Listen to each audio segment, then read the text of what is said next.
Hey everyone, it's patch 3.23 Affliction, and today I want to talk about Caustic Arrow Death's Oath. This is a build I played 3 seasons ago in my first major from scratch series, and it's honestly one of my favorite builds to date. This is a build that is an absolute demon at clearing maps, and it's going to be one of the most comfortable times that you possibly can have. Realistically, I would say that this is very much like RF, but now that RF is being deleted from the game in 3.23, this is the only chance you have left to realistically play something that feels like RF. This build is basically just a walking simulator where you have your chestplate Death's Oath to do most of the work, and sometimes you might have to press Caustic Arrow here and there to help it on some of the bigger mobs and for bosses. I also want to mention that this is really cheap to put together, and realistically, you can start your Caustic Arrow Death's Oath experience for maybe around 20 to 30 chaos on League launch, and if you want to put together a build that can farm tier 16 maps in Delirium pretty easily, it'll cost you somewhere around maybe 3 to 4 div to really get it going, while at the same time your super high end for this build is only realistically somewhere around 50 to 60 div in total for a high budget variant,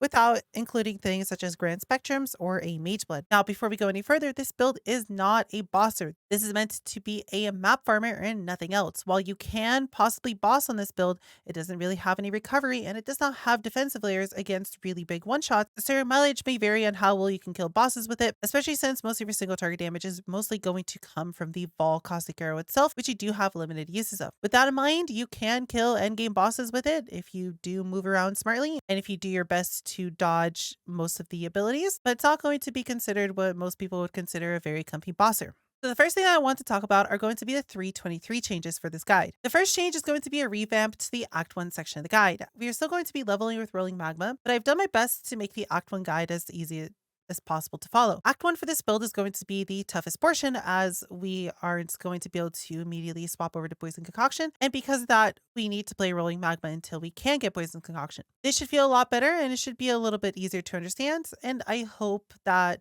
it makes people's lives a little bit easier. Outside of that, the only other major change for this guide in this upcoming patch, outside of all the new stuff, is going to be the super endgame build. I've gone through and updated a tiny little bit, changing some of the passive points and some of the pathing, as well as updating some of the gear to reflect the changes that have happened over the past few seasons. Now, the first thing I want to talk about are going to be the changes for this build in 3.23. Basically, nothing has changed for our build other than you might see some potentially higher interest in this build due to Righteous Fire being completely removed from the game. The only change for this build specifically is that Caustic Arrow has actually gotten a little bit of a buff. The quality on the basic Caustic Arrow has changed from 10% increased area of effect to plus 0.2 meters, which means it's going to be ever so slightly bigger. The reason this change matters is because this is now going to give you base radius before any increased area of effect, meaning that your increased area of effect is now going to go a little bit further, which means your Caustic will be just a tiny little bit bigger. Other than that, there is literally nothing else in this whole patch notes that pertains to our build whatsoever. It's going to feel very much like it did last season. That would be the case if it wasn't for the new Wildwood Ascendancy. So this patch, every single build in the game is going to get one of 3 new Ascendancies to choose between, and the only real option that we're going to be interested in for Caustic Arrow is going to be the Wildwood Primalist. Now, the Wildwood Primalist is going to be very nice. First, you're going to get a little bit more inventory space, which is always nice to have, but you're also going to get 3 charm sockets. These charm sockets are going to be able to allow you to fit in the new charms that are going to be available this patch, and these charms are going to have different ascendancy points on them. Now, I'd personally recommend with these charms is to look over to the Ranger ascendancy points, and we're going to possibly be attempting to add some of these over to our build through the charms. One of the first stats that you're going to be interested in on these charms is most likely going to be the Gathering Winds one. We do not know exactly the stat that is going to be on it until the patch is going to release, but we're going to hope that the stats that the charm is going to take from Gathering Winds is going to be allies have Tailwind. If so, there's going to be a very nice movement speed increase for your build, and you're going to feel substantially faster. Another really good option is to potentially take a charm that has the 40% spell suppression chance from Quartz Infusion. Another possibility here, because a Lupine charm is going to have ascendancy points from Trickster, from Ranger, from Duelist, is you could potentially find a Lupine charm with both the spell suppression from Quartz Infusion and potentially one of the spell suppression rolls on Spellbreaker. I don't think it's going to have both spell suppress damage points on it, but if it does, you simply should need 2 or 3 of these charms and you immediately will have 100% spell suppression in this build, which will feel incredibly nice. Another possibility of what will be taken from Spellbreaker is most likely going to be the suppress spell damage while full shield, but no matter what, you are going to like any of the 3 stats on Spellbreaker, and these will be really nice to add to your build. So One possibility could be that you just simply use your charms to get spell suppression cap, which would feel really nice. Overall, the TLDR of the primal is just find 3 charms that look nice to you with some ascendancy points that you'd like to add into your build and incorporate those in. Moving on from that, let's talk about the rest of the guide. So this guide is going to come out in 3 separate parts. You're going to get the leveling path of building, you're going to get the caustic arrow respec path of building, and you're going to get the endgame path of building, and they'll all be linked in the description below. First, let's talk about how you be leveling this. So the first major thing to keep in mind here is that leveling any sort of chaos build or any sort of chaos stop build with witch completely sucks. Because of that, we are going to need to do this as Poisonous Concoction. The problem here is that you cannot get Poisonous Concoction as a witch, and you're either going to have a friend give you Poisonous Concoction when they hit level 12 on League launch, or you're going to have to mule it for yourself with either Ranger, Shadow, or Duelist. This is going to be very important. It's going to be the only realistic way for you to actually get to Act 10 and to be able to swap over Caustic Arrow. Please make sure you have a way to get yourself Poisonous Concoction to be able to level. Outside of that, you're simply just going to be following the notes section in the path to building, as they'll be pretty in detail and tell you everything they need to know about being able to put all this together.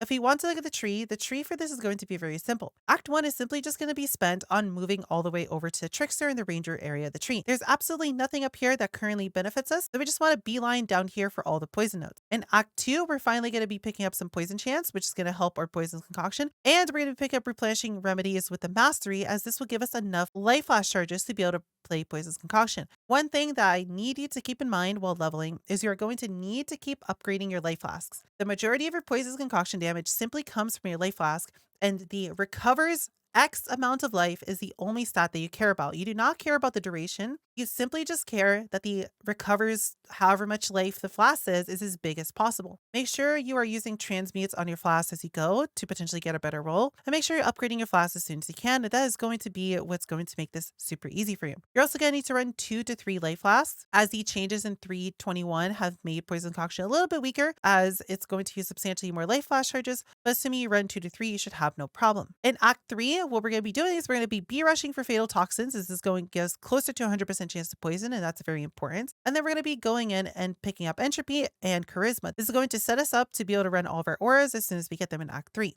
Moving on from there, in Act 4, we're simply going to be picking up Fangs of the Viper just because it's way too strong to skip out on, as every single one of the stats is useful for our build. We're then also going to be going and getting Eldritch Battery, which should completely take care of all of our mana problem. You might have a slight mana problem as you put on your auras towards the end of Act 3 into Act 4, but as soon as you get Eldritch Battery, you should have no problems, assuming you have at least 1 or 2 ES pieces on. Otherwise, you will not have any ES, so Eldritch Battery won't do anything. Moving on to Act 5, we're simply going to start pathing downwards. Now, we want to pick up Multi-Shot because we can overlap the projectiles from Poisonous Concoction to give us substantially faster poison ramping on enemies. We're then going to be making our way down here because this is going to max out our chance to poison. And then for the rest of the points, as we move our way from Act 6 to Act 10, we're just simply going to go back and backfill a lot of points. For example, we'll pick up Herbalism as a life node, we'll pick up Revenge of the Hunt as a life node, we'll pick up Blood Drinker as a life node, and we'll pick up the Chaos and dot damage nodes up here, as well as pathing through Red and Blood, and finishing the campaign with going over to Crow Preparation. This should be everything you need to get you from Act 1 to Act 10 in a pretty comfy manner. You should have no problems outside of Act 1 maybe feeling a little bit bad until you get yourself a Poisonous Concoction. Moving on, let's talk about the ascendancies that you're going to want for this. Your first lab should be Void Beacon. This is going to give you 20% increased damage, as everything will have less chaos resistance, and then we'll be able to pick up Withering Presence in our second lab. Not only is this going to make it so you don't have any chaos resistance problems as soon as you get to maps, but it's also going to make it so you do 15% more damage, being a really strong point overall. As for your third lab, you're going to want to pick up Profane Bloom to get you ready for the Caustic Arrow swap, as you're going to be blaspheming a curse around you at all times. And finally, for our fourth, we're going to be picking up Unholy Authority, as we can't really use Unholy Authority until mid-game, where we finally get enough reservation to be able to fit in 2 curses. As for your bandits and your Pantheon, you should kill all bandits for the 2 passive points, as all the other bandits are not useful to us. And as for the Major God, I would either recommend to run Lunaris or Solaris. Lunaris is a little bit better for mapping because it scales with the amount of enemies around you, while Solaris is going to be a little bit better for the map bosses and for any single target that you do. As for your Minor God, you're going to just want to run Gurkthul, as Gurkthul is the only real good option here. This build struggles with physical damage, so getting more physical damage reduction every time we get hit is going to be the best option. Once you finish leveling, you're going to want to come over to the Caustic Arrow respec path of building, and this should guide you through early game and mid game as soon as you get to maps. So what I want to talk about next is going to be how to actually swap over to Caustic Arrow. There are going to be some very important things that you actually need to be able to swap to this. First off, you're going to need a half decent bow, and second, second off, you're going to need Death's Oath. To get a decent bow like this is going to be very simple. Ideally, you're going to want to do this with a America's bow for the 10% movement speed, but on League Start on day 1 or 2, it really doesn't matter that much and you shouldn't worry about this. You realistically just want to get any sort of bow that has +1 socketed gems or +1 bow gems and then a damage over time multiplier roll on it. It doesn't really matter how good the roll is. You just want any sort of decent damage over time multiplier roll, and then you want an open suffix to be able to craft Chaos Multi on it once you unlock the recipe. You can just look on trade for a half decent bow, and anything around 10 to 20 C should be more than good enough. Or if you want to attempt to craft your own, there's a small crafting guide here on how to make a pretty decent bow. I'd recommend to only do this once you get yourself a 6-link base, as then you can get yourself a pretty decent bow for the rest of your experience until you're ready to upgrade to the endgame bow. And as for Death's Oath is typically a 1 to 2 chaos item, as basically no build wants it except for this one. Now, Death's Oath is a very interesting chestplate. The way it works is it has Death Aura built into the chestplate itself. That means you can fill every single one of the sockets with support gems, meaning this is going to effectively be a 7-link. Now, one thing to keep in mention here is you do not need a 6-link Death's Oath. You should not bother with linking your Death's Oath at all, as all the supports that are socketed in it are going to directly benefit the skill from the item itself, which is going to save you a substantial amount of money on League Start. Now, the problem with Death's Oath is it has 180 strength requirements, and the issue here is that we want to use a lot of off-color gems.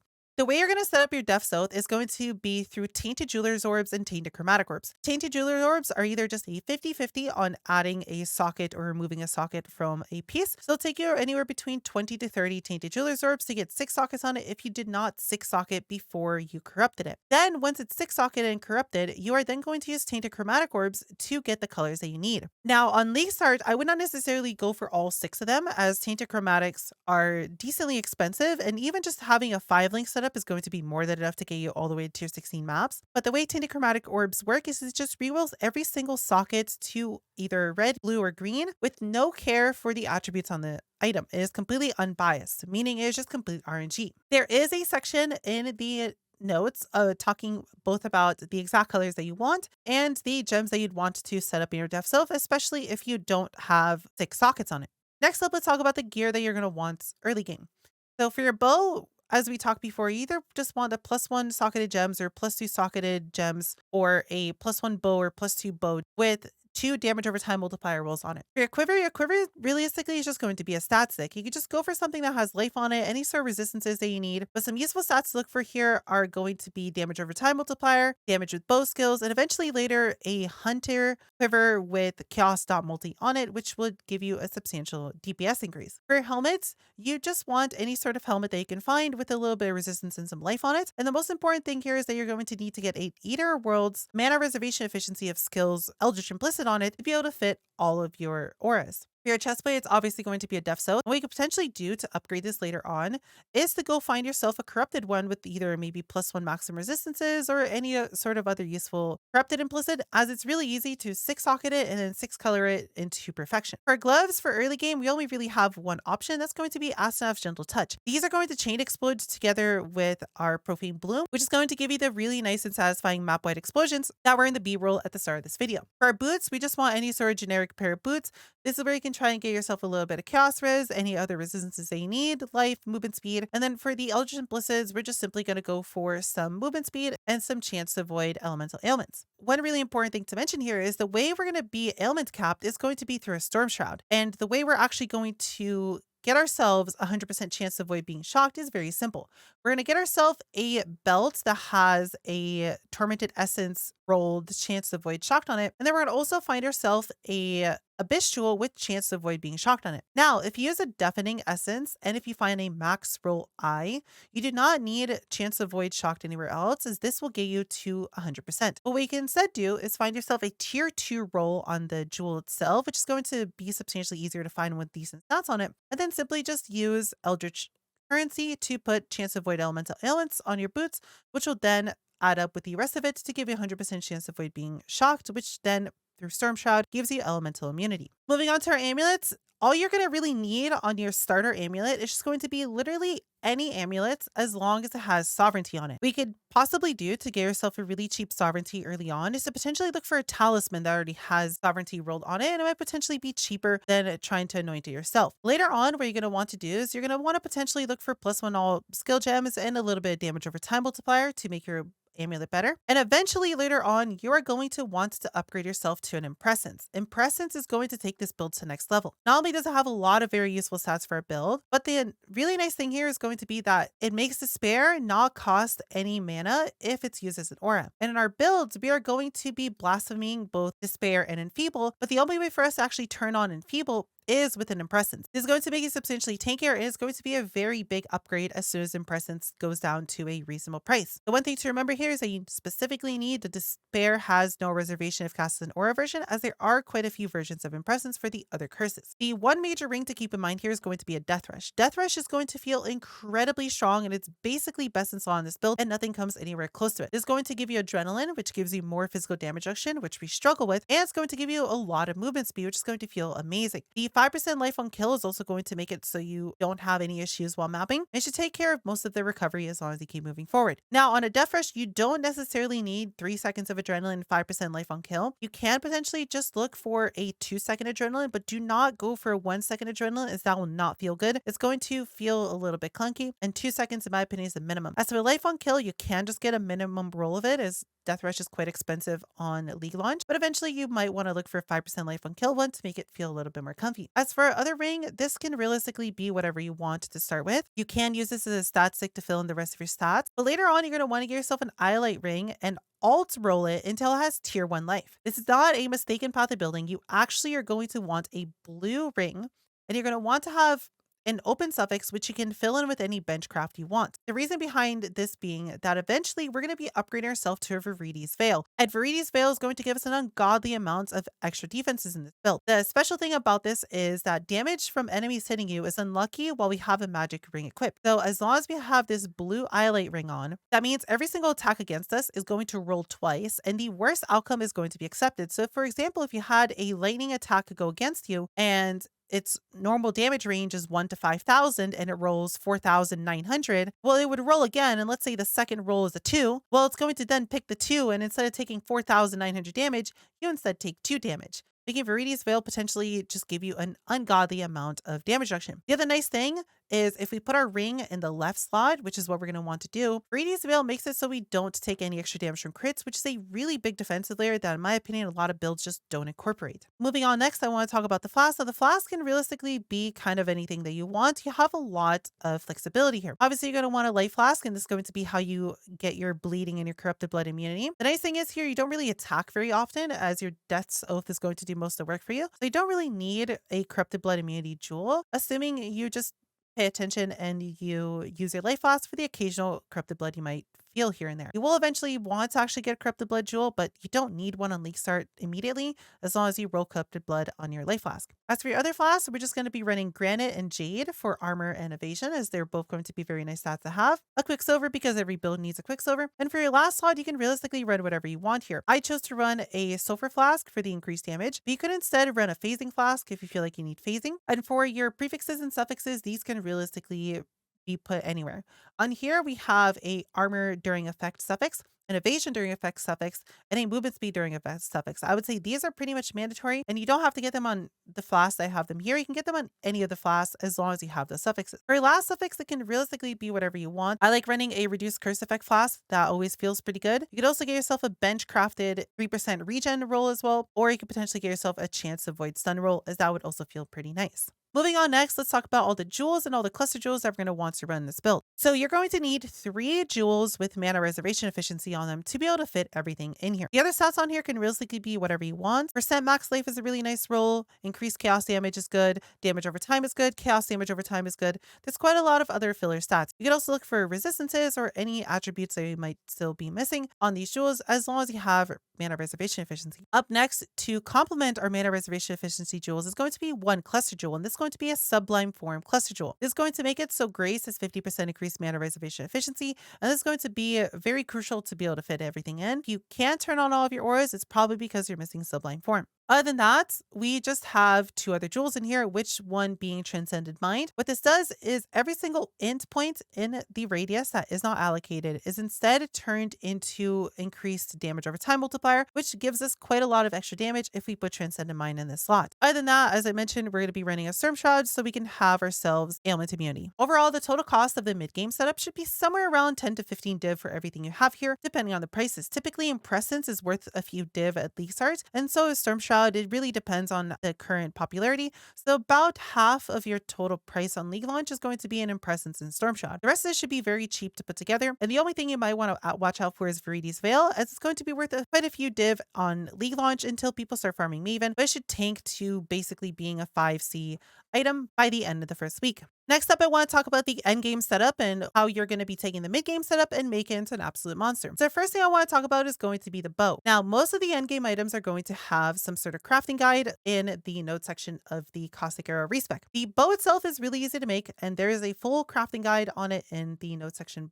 below. Now, the bow is very deterministic to make, and the only portion here that is RNG is going to be the Hunter Exalted Slam at the end of the craft that's going to determine what tier of chaos damage over time multiplier you're going to actually get. If you get a tier 1 chaos damage over time multiplier from the Hunter Slam, then you have yourself a best in slot bow. And that is the only way to realistically improve this bow any better. The other big change that we're going to be making here is swapping over to an Elder Warlord pair of Apothecary Gloves, which is going to have a lot of damage over time and damage over time multiplier on it. These are fairly difficult to craft, so finding yourself a really, really good pair of them is pretty difficult. And realistically, all you can really ask for on these is maybe a little bit of life and maybe some attributes that are missing. You can choose to just stick with your Astanafs, and Astanafs are going to feel substantially better for your clear, but Apothecary Gloves are going to be what you want to swap over to if you do need more single target damage, as they are a pretty big upgrade over Astanafs. Other than that, the only other real changes for your endgame setup are mostly going to be on your tree and with your cluster jewels. The biggest thing here is we are upgrading ourselves to 2 large cluster jewels with Unholy Grace, Unwaveringly Evil, and Wicked Paul. These are going to be decently expensive, but nothing is going to come anywhere close to these. And one option that you could do to replace these, if they are a little bit too expensive, is to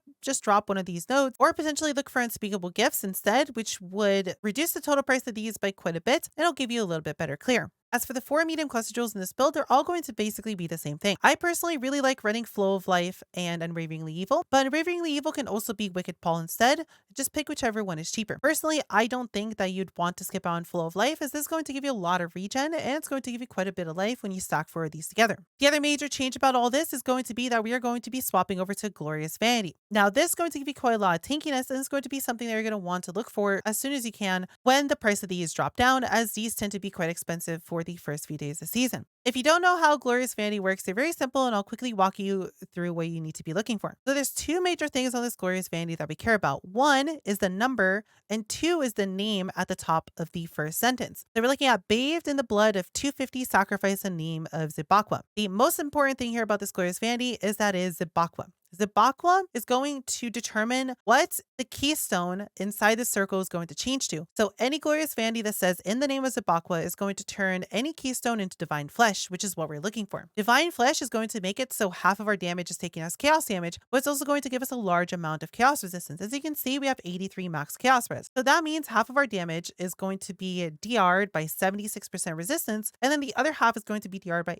83% chaos res, which is going to make it so we take substantially less damage. The other thing here is going to be the number. The number is going to dictate what is going to happen to all these small nodes and all the big nodes within the circle, as these are all going to be different. Realistically, what you're looking for here is to get a number that is going to change this node right here into Cult of Chaos, as that is the only notable that we pick within the circle, and it's realistically the only thing that we care about. Cult of Chaos is going to be very nice to have because it gives us +1 maximum chaos risk, and it's going to just make Divine Flesh overall better. All you're going to have to do to find yourself a good timeless jewel is you're just going to click the Find Timeless Jewel button at the bottom of Path of Building. You're going to select yourself a Glorious Vanity with Zibakwa as the Conqueror, and then you're going to select the jewel socket as Pain Attunement. Then all you have to do is simply just click on Search for Node and click Cult of Chaos. Then you're just going to simply set the primary node strength as high as you can, and you're just going to hit Search. What this is going to do is it's going to show us every single possible number that gives us Cult of Chaos on Deep Wisdom. That means any of these numbers are going to work as potential jewels that you can put in the slot. Then all you have to do is just click copy trade URL and just paste this into your browser, and this will just simply give you a massive trade search for all of these, and you just simply buy any of them. The final thing I want to talk about in this build is going to be your super late game upgrades once you have everything else here. So at this point, a very good upgrade to potentially aim for once you have everything in the end game path of building would be to potentially get yourself a Mageblood. Mageblood is just going to be a win more item, and it's just going to overall make you a lot stronger. When you do get yourself a Mageblood, if you do decide to get a Mageblood with this build, is you want to make sure you put an Enkindling Orb on all of your flasks with the 70% increased effect of Flasks, as your Mageblood will always make them permanently active. The other thing you could potentially look for is a super late upgrade, as these are now very expensive, is to potentially get yourself 3 Grand Spectrums. What you'd be looking for here is a minimum Frenzy Charge Grand Spectrum, a minimum Endurance Charge Grand Spectrum, and a maximum Life Grand Spectrum. All these together mean that you're going to permanently have 3 endurance charges, 3 frenzy charges, and 15% increased life, which should feel really comfortable and be a pretty decent movement speed, damage, and tankiness upgrade. And that's all I really have to say for this guide. If you have any other questions, please feel free to leave them in the comments below. This is one of my favorite builds of all time, and I'm really happy to always update this every patch because it just makes me think about this build again and makes me have a reason to go and get more B-roll of it, which gives me another chance to actually play it in standard because I absolutely love playing this. I know a lot of people have played it over the past few seasons and they've absolutely enjoyed this build and they've told me it's one of their favorite guides. So if you're new to this and if you're going to try Caustic Arrow for the first time this season, I really hope you have a wonderful time with it and you enjoy yourself, as this is one of the most fun builds in this game. Especially now that RF is gone, this is the only way to realistically get something that feels like RF. As I mentioned, if you have any questions, feel free to leave in the comments below. I also stream on Twitch every single day, so feel free to just come by Twitch and ask me any questions there. Or if you just want to come hang out, I'll be more than happy to see you around. Other than that, I hope to see you cuties in the next video. I hope you have a wonderful rest of your day.